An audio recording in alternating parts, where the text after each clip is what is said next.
Bismillahirrahmanirrahim. Assalamualaikum warahmatullahi wabarakatuh. Ya, kita lanjut lagi ya ke studi kasus yang tadi. Kita berada di Indonesia melihat suatu ledakan bintang gitu katakanlah kan di suatu titik di langit. Kita mau ngasih tahu teman kita di Thailand. Koordinat apa yang akan kita beritahu? Yang jelas bukan azimut altitude. Pasti kemungkinan besar adalah RA dan deklinasi karena itu tidak berubah di langit gitu ya. Cuma masalahnya sekarang azimut altitude bisa langsung kita amati. Gimana cara kita mengubah azimut altitude itu ke dalam RA deklinasi kan gitu. Nah, ada dua step ya, tapi kita bahas satu persatu. Yang pertama sebenarnya, nah, takor ekuatorial dan horizon itu bisa kita gabungkan. Nah, bagaimana, kan kita tadi ya, azimut altitude diketahui, gimana kita mau nyari RA deklinasi. Caranya tumpuk koordinatnya gitu ya. Nanti KLU akan naik dari utara atau selatan sesuai lintang pengamat. Jadi kalau lintangnya positif, KLU naik dari utara, lintangnya negatif, KLS naik dari selatan. Terus ekuator memotong horizon persis di barat dan timur. Ya. Oke. Bismillahirrahmanirrahim. Ya, sekarang kita lihat ya. Jadi kita lihat KLU naik dari utara selatan sesuai lintang pengamat dan ekuator memotong horizon persis di barat dan timur. Kenapa KLU bisa naik sesuai lintang pengamat? Nah, kita lihat satu persatu ya. Sekarang kita lihat dulu yang orang A ini ya. Orang A ini dia berada di ekuator bumi. Ya, jadi lingkaran ini nih lingkaran ekuator bumi.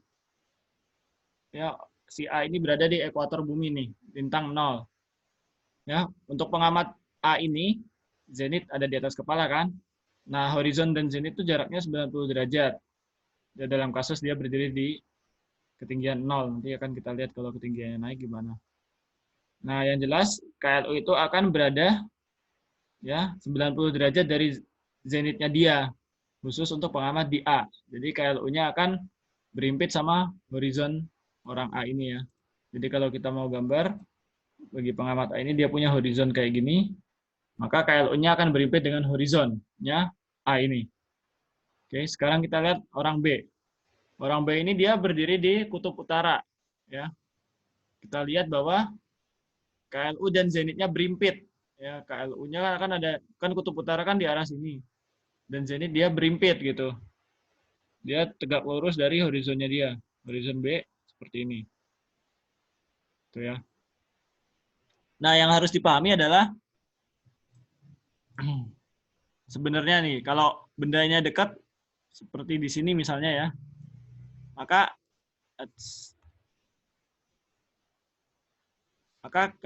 ketika ada suatu benda yang dekat di sini misalnya katakanlah satelit, si A ini sama si B akan melihat satelit itu pada arah yang berbeda.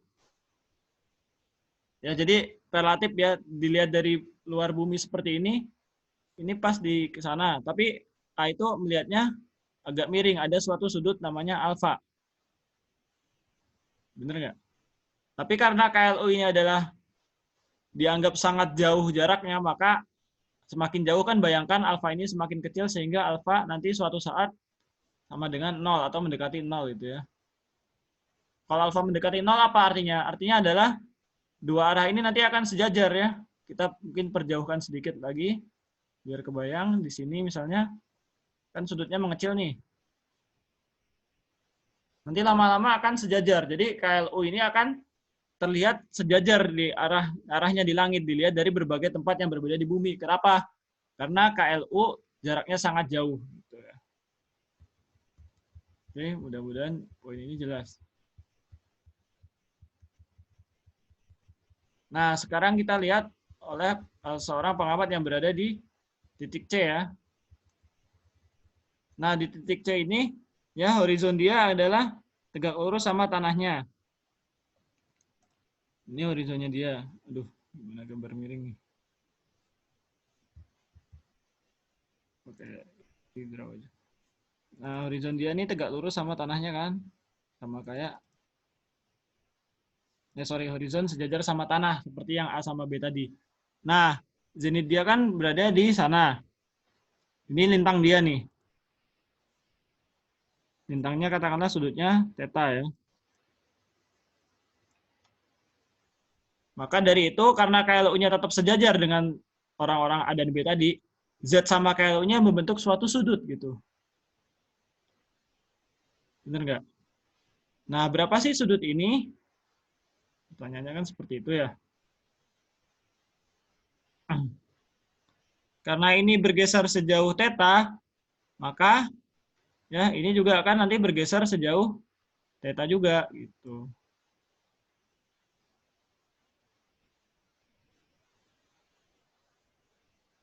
Kok bisa kayak gitu? Karena ini apa namanya? Theta. Bismillah. Ya maaf, tadi ada sedikit kesalahan penggambaran. Jadi kita bikin dulu garis lurus di sini. Nah gitu. Kita mau tahu berapa pergeseran KLU ini dari zenit gitu ya. Berapa ini besarnya. Atau enggak bisa kita balik berapa altitude KLU dari horizon. Gitu kan. Nah, kita lihat aja segitiga ini. Ini siku-siku. Oke.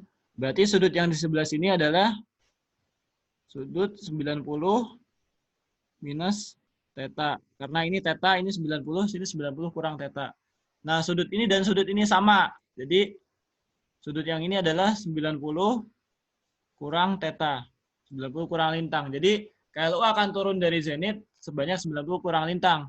Atau bisa juga kita bilang, dari horizon, KLU mempunyai altitude sebesar, karena horizon sama zenit 90, maka kalau ini 90 kurang theta, ini berarti tinggal theta aja gitu. Jadi, bagi pengamat yang lintangnya nggak 0, atau tidak 90, maka altitude KLU-nya akan, atau KLU akan naik sebesar theta.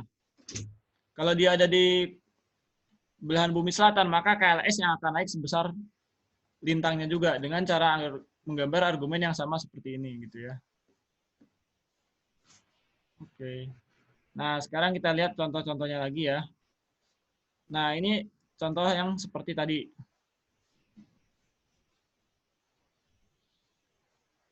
Nih, sudut NCP North Celestial Pole ke kutub langit utara akan naik dari titik utara sebesar latitude atau lintangnya theta tadi. Nah, ekuator memotong horizon pas di barat timur ya. Jadi ekuator sama NCP kan tegak lurus tuh. Jadi ini dengan ini itu kan tegak lurus.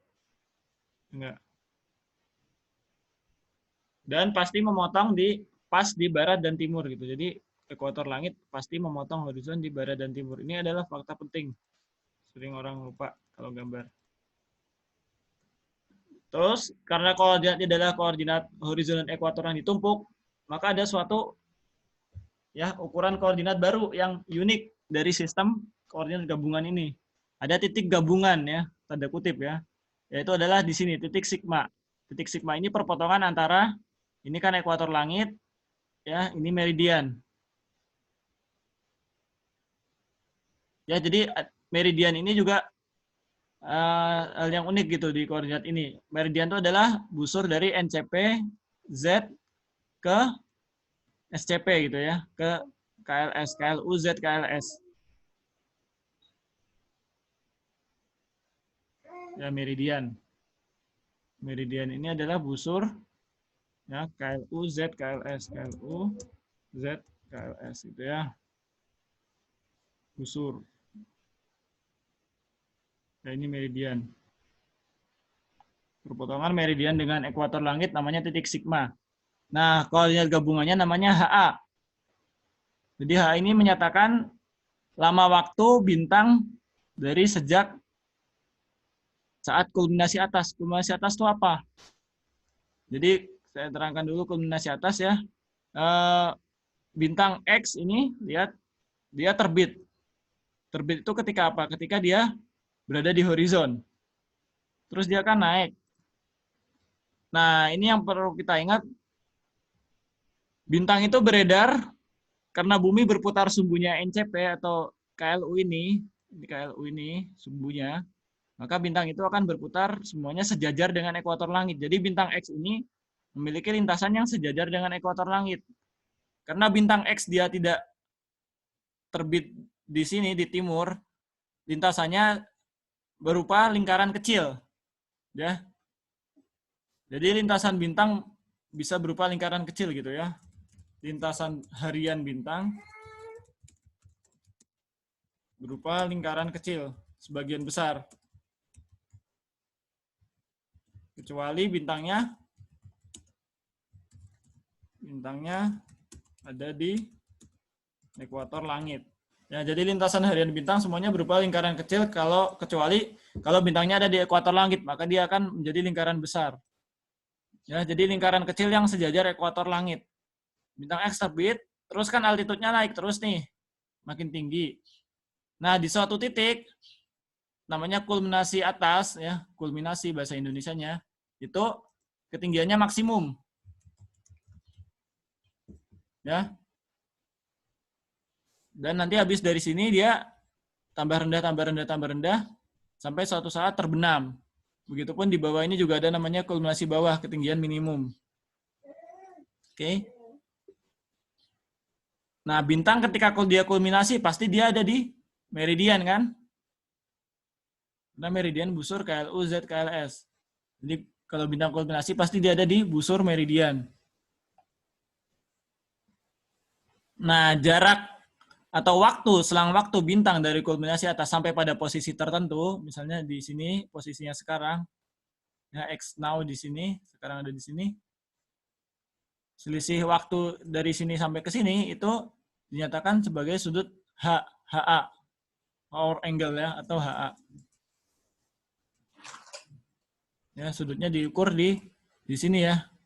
Di sini sudutnya. Jadi ininya KLU, sigma KLU, dan proyeksi bintang. Aksen. Sudut sigma KLU proyeksi bintang itu adalah sudut HA. Sudut HA kalau ada di sebelah sana berarti dia sama dengan jarak busur sigma dengan X aksen ini.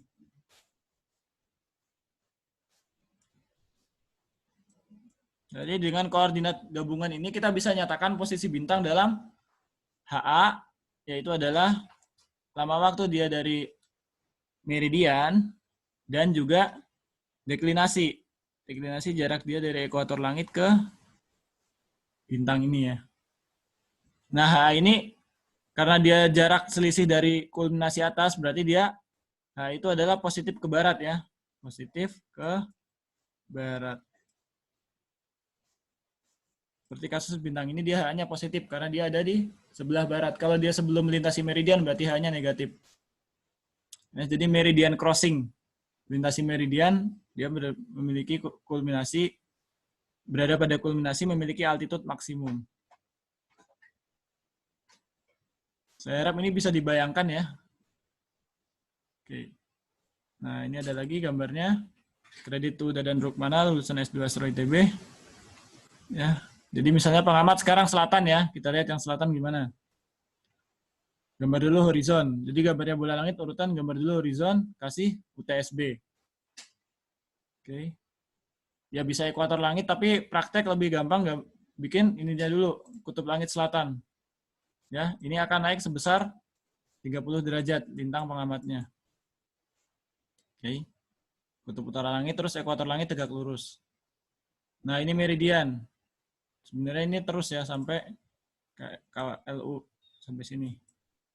Meridian pengamat. Nah, ini bintang ya. Misalnya bintangnya matahari kan salah satu bintang ya. Nah, jadi lintasan bintang selalu sejajar dengan ekuator langit. Dan kalau nggak berada di ekuator langit, bintangnya berarti lintasannya lingkaran kecil. Ini kan lingkaran kecil yang sejajar dengan ekuator langitnya. Jadi bisa kita lihat, dia terbit di sini. Gila. Makin tinggi. Di sini dia kulminasi atas di meridiannya. Terus dia terbenam di sini kan gitu. Oke, ini titik sigma ya. Perpotongan ekuator langit dan meridian.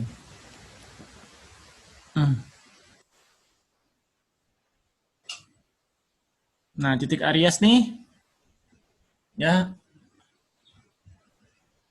juga terbit dan terbenam karena dia kan merupakan acuan yang bergerak bersamaan dengan bintang gitu. Nah, sebenarnya kita bisa nanti menyatakan juga posisi titik Aries. Nanti ada signifikansinya ya. Posisi titik Aries ini bisa kita nyatakan sebenarnya. Nah, Aries. Nah, Aries. Jadi akan kita lihat. Ya, jadi dari titik Aries menuju bintang itu adalah asensio recta. Dan ini adalah deklinasi gitu ya.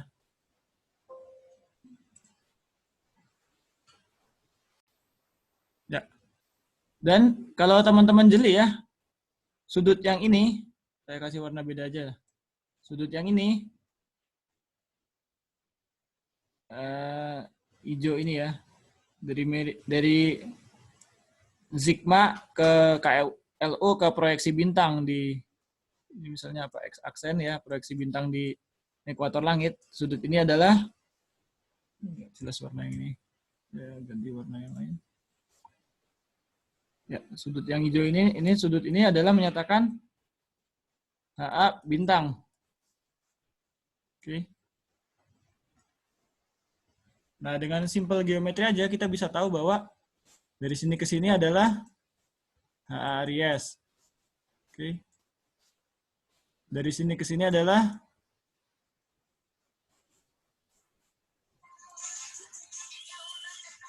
HA bintang. Jadi kita bisa simpulkan dari geometri sederhana bahwa ya HA bintang ditambah RA bintang itu sama dengan HA Aries. Itu ya. Kok aneh sama gambarnya beda? Ini karena HA-nya berada ke arah timur di sini. Jadi ini dikasih negatif dulu.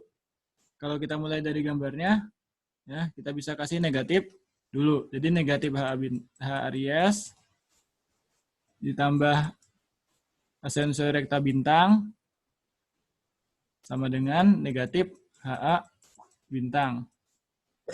Ya, kenapa ini negatif tadi? Karena ini dua-duanya lagi berada di timur gitu.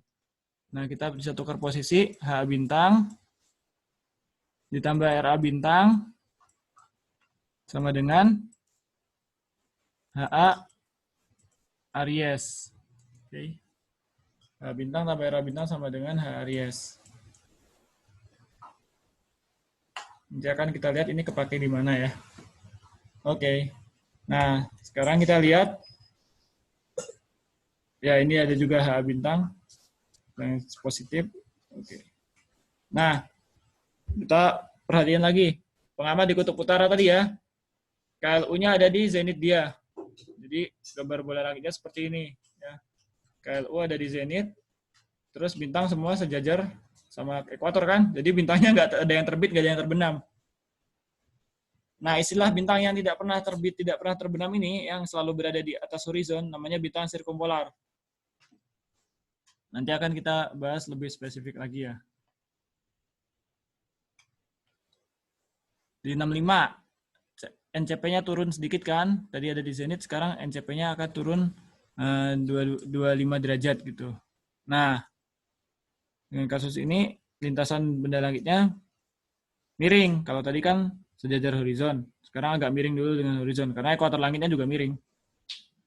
Ya, kalau dilihat teman-teman, bintang ini nih, yang ini dia tidak terbit, tidak terbenam kan? Selalu berada di atas horizon.